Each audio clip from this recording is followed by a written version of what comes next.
বিসমিল্লাহির রহমানির রহিম। আসসালামু আলাইকুম। আমি আজকে আলু দিয়ে মুরগি রান্না করব। এই যে, তো আপনারা দেখুন, আমি আলু দিয়ে মুরগি রান্না করব। তো পেঁয়াজ দিয়ে দিব। পেঁয়াজটা এখন তেল গরম আছে। বিসমিল্লাহ।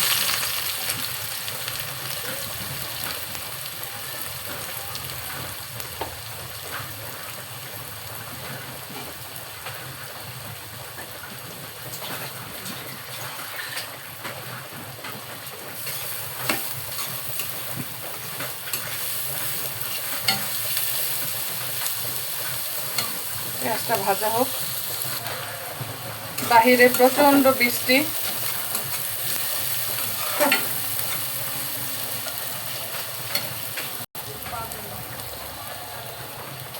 প্রায় ভাজা হয়ে যাচ্ছে, আরেকটু। এখন আমি মশলা দিয়ে দিব। সব রেডি।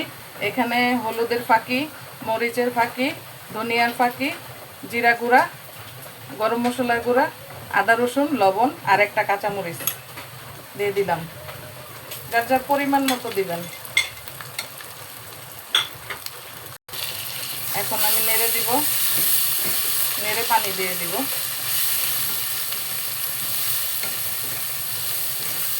আবার তিতা লাগবে বেশি করলে।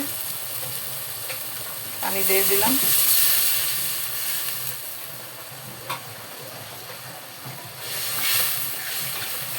আমি এখন ঢেকে দিব।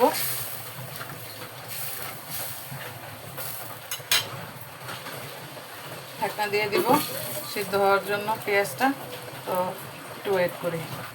এখন একটু নেড়ে দিব, দেখি কি অবস্থা।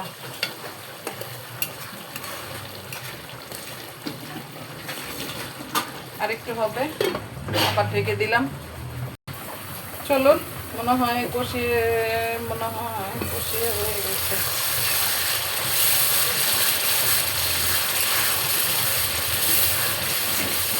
কষানোটা ভালোই হয়েছে, মাশাআল্লাহ।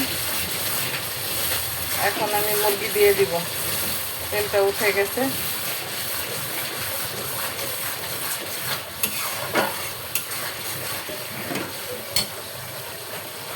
এখন আমি মুরগিটা দিয়ে দিব,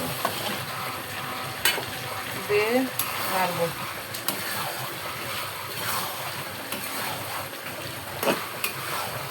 এখন কষাতে থাকবো। আমার কষানো প্রায় শেষ, আর একটু কষাবো। না কষালে মুরগির যে একটা বাজে স্মেল আছে, এটা থেকে যায়। কষালে আবার এটা থাকে না। ভালো করে কষাতে হবে।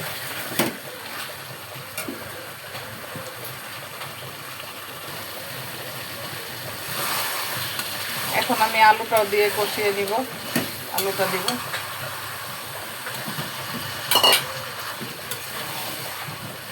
ভালো করে কষাবো।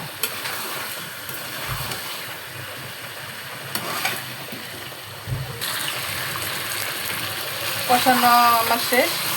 এখন আমি পানি দিয়ে দিব।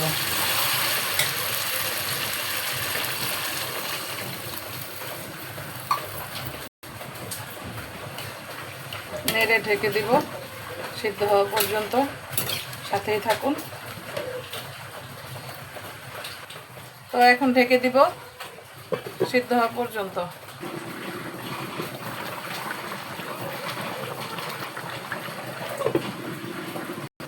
দেখি তরকারিটা হয়ে গেছে।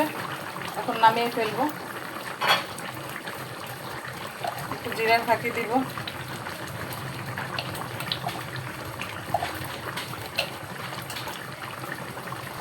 একটু গরম মশলার ফাঁকি দিব। এই তো আমার তরকারি রান্না শেষ। তো এই হয়ে গেল আমার ঝোল, আলুর ঝোল মুরগি রান্না। তো ভালো থাকবেন সবাই। আপনারাও খেয়ে দেখবেন, ভালো লাগবে। ভালো থাকবেন। আল্লাহ হাফেজ। আসসালামু আলাইকুম।